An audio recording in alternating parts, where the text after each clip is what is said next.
Welcome back to the Rantin Review Pro Wrestling.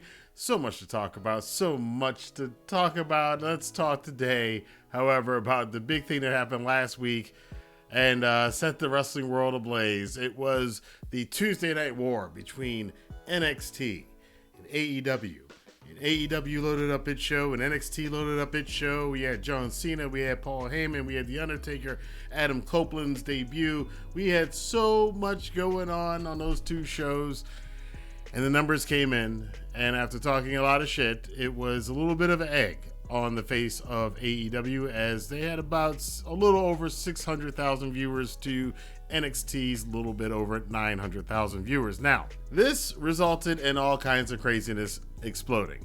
Now, when this happens, of course, all the WWE sweaties are going to go celebrate because, look what we told you, this nonsense. And then the AEW sweaties are going to try to come up with every weird mathematical gymnastics that they can to say, well, but no, let's just be honest, including Tony Khan, by the way, who did that himself. We'll talk about that in a second, but no, AEW lost that night of the war, I should say, to NXT, but NXT had to load up that much to win that war. But it's AEW changing Dynamite to a different night. NXT's been getting a lot of audience over the last couple of months. They were averaging 500,000 to 600,000. They've been up around 800,000. They've been doing Dynamite numbers actually for the past couple of months. So it wasn't surprising that AEW Dynamite lost on an off night. Adam Copeland debuting his first match in ring in AEW. I think overall, as far as the shows were concerned, because I did watch both, I haven't watched NXT in a long time, so I was happy to see a lot of these people I've been hearing about. I thought NXT was, well, I think the shows were what you thought they were going to be. NXT was a very entertaining show, and AEW was a very good pro wrestling show. And that's usually what you get between the two different companies. But this sparked off Tony Khan over the next couple of days having what wrestling social media is dubbing as a meltdown. And I started seeing all of these thumbnails about Tony Khan having a meltdown. I'm like, oh my God, I got to check this out. I haven't been watching wrestling for the last week, by the way, which is why I haven't done any videos for a while. So I caught up with all of this stuff.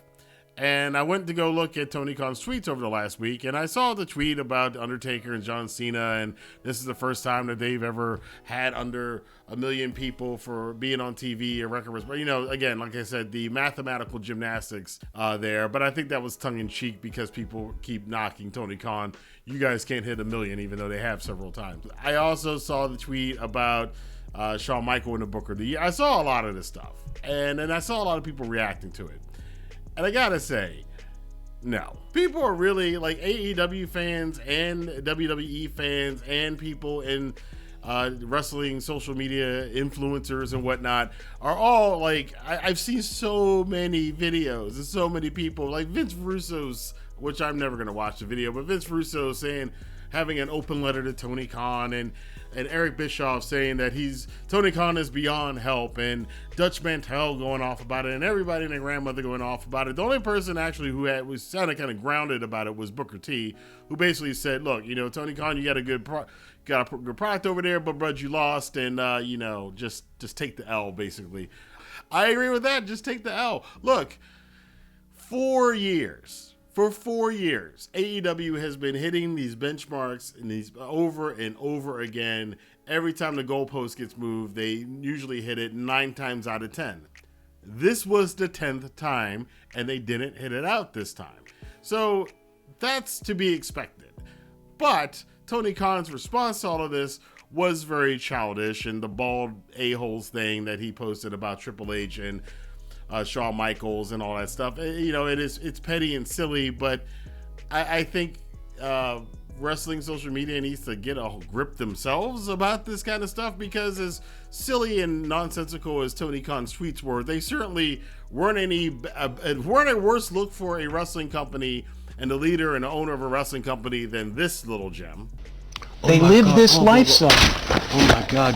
You can't believe. Oh, can you see that look? I mean, how can you possibly say that, Vince? How can you look that way and you're giving me the old sympathetic No, I'm not. stuff? I'm honestly curious. So yeah, let's pump our brakes a little bit. This Tony Khan, oh my God, he's gonna ruined. They should just close. I've seen people tweet that they should just close. Tony should just close up AEW. They should just shut down. They should quit and go home, which you can tell right there that the people that are saying that are clearly never going to be successful at anything in their life, because anybody who actually has ever done anything worth doing has failed many times in order to succeed in the end. Tony Khan, nobody at that level is going to quit because they have one bad night.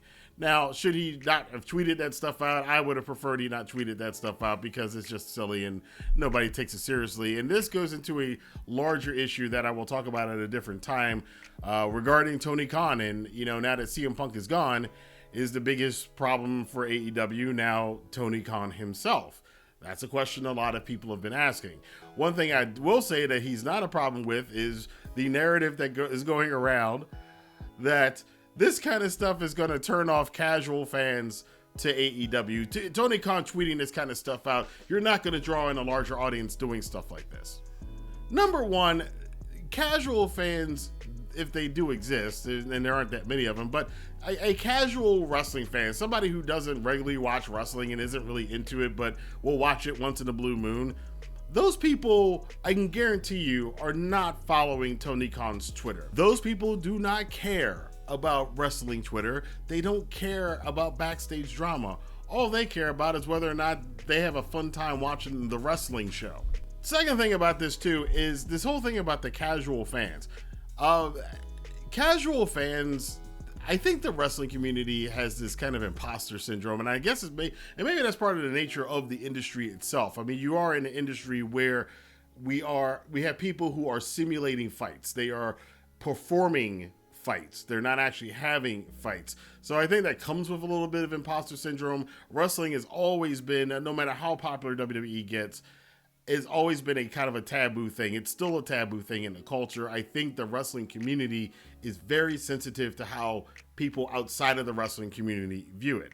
Now, me as a wrestling fan, wrestling is but one of many, many, many things that I enjoy and am into in my life, which again is why sometimes I'll go on weeks and I won't watch wrestling. I watched 2 wrestling shows in the past 2 weeks. Like, there will be weeks that I don't watch it. And I can tell you, as a person who's most of my friends are not wrestling fans, they really don't have any interest at all in watching wrestling. The casuals that I know, one of them is a friend of a guy at work who we go to AEW Dynamite shows. It's his wife, and she's watching wrestling because her husband is big time AEW fan. By the way, her favorite wrestlers are Orange Cassidy and Danhausen. So there goes that whole thing about them not drawing casuals. Another friend of mine, her roommate used to watch WWE, be big into it. We used to talk about it, but she got married and moved out. Ironically enough, her husband bears a striking resemblance to Big Show. But she moved out, got married, moved in with Big Show, very Big Show. And since then, she doesn't watch wrestling. She does not watch wrestling because her husband, even though he looks like the Big Show, does not watch wrestling. His sons, their kids, don't watch wrestling.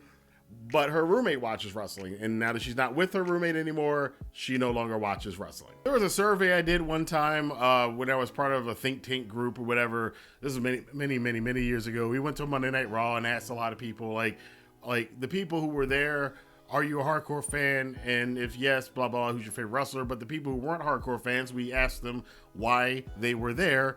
And every single one of them said, because my daughter, my son, my brother, my sister, my uncle, my nephew, my wife, my husband, my girlfriend, my boyfriend, my partner, whoever, my roommate, my best friend, they are big wrestling fans. Those are the casual fans. And again, they're not paying attention to Tony Khan's tweets. And the third and final thing about this whole thing is that this whole thing again about, whether or not Tony Khan is turning off the outside audience to casual fans and, if they're going to grow their audience or be this niche thing. Look, I've said this 1,000 times. Look at pro wrestling like any other entertainment genre. Now, do you think the people at A24 Studios think that their movies are going to be on the same blockbuster, block office hits that a Marvel movie would be or a Pixar movie would be? No. They know their niche. Blumhouse is a subunit of a major studio. Blumhouse knows what its niche is. Lionsgate knows what its niche is. Those studios have been around for a long time, and they've been doing quite well for themselves for the niche and the genre that they're in. Every wrestling company doesn't need to be a big mega blockbuster. In fact, we already have a mega blockbuster wrestling company. We don't need another one that does the same thing. That has always been the fault of every single, in my 30 some odd, I don't even know how many years I've been watching wrestling now. All the decades that I've been watching wrestling, every single time a company panicked and decided we got to do what Vince does, scuttles them. You can look at the AWA, you can look at WCW, you can look at early WCW, you can look at TNA, so many promotions. When they try to, you can't beat Vince at his own game. You can't beat the devil at the game the devil made. So why even try?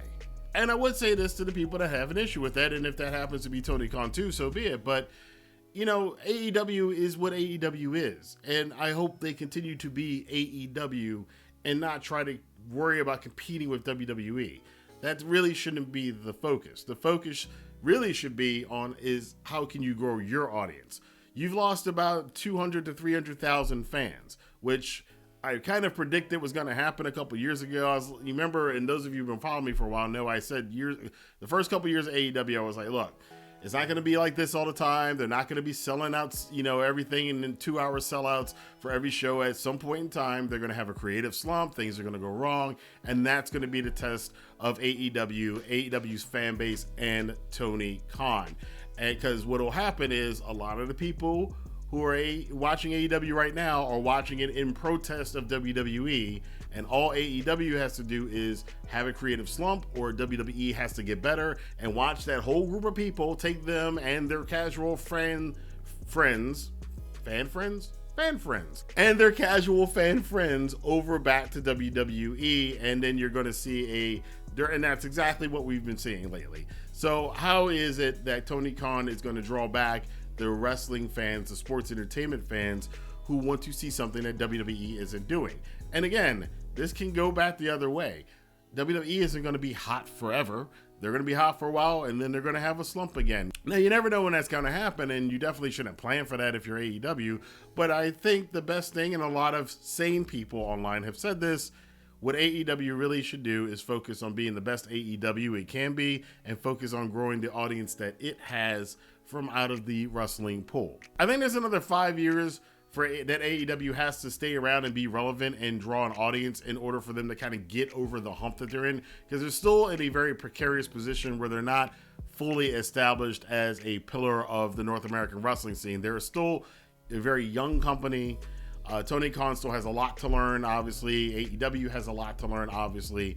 And I think if they get to the 10-year mark, and they can still have 800, 900,000 people watching the show every single week, if they still can have some sellouts here and there, if they can still pull a crowd and improve their numbers a little bit, but if they can continue this and stay at this level or get higher over the next 5 years and reach the 10-year mark, I think there will be a point then where AEW will have established itself and established some trust with the wrestling fans. Because I do think a big part of what's really driving the kind of the decline, outside of what I said before, and it's AEW not being in a kind of a slump creatively, WWE being in a hot streak creatively, and it certainly isn't Tony Khan's tweets, is that AEW still does not fully have the trust of the pro wrestling and sports entertainment community that has seen companies come, seen companies rise up, and seen them fall down and fall at the feet of Vince McMahon, WWE, and now Triple H and Nick Khan.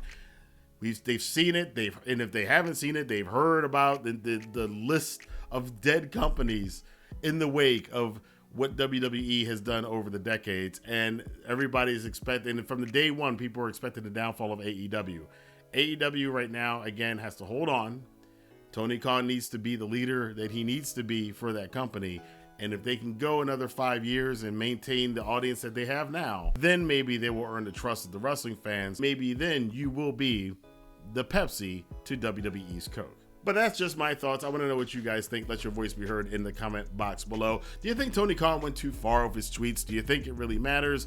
Is it something that's making you, just turning you off to watching AEW? I think, I'm be honest with my opinion, the only thing it made me want to stop watching is wrestling social media. But again, I want to know what you guys experienced over the last crazy week when I was away from wrestling for a little bit. But thank you guys for checking out this show, and I will see you guys here as we continue to review the crazy, wacky world of sports entertainment and pro wrestling on a Rant and Review Pro Wrestling.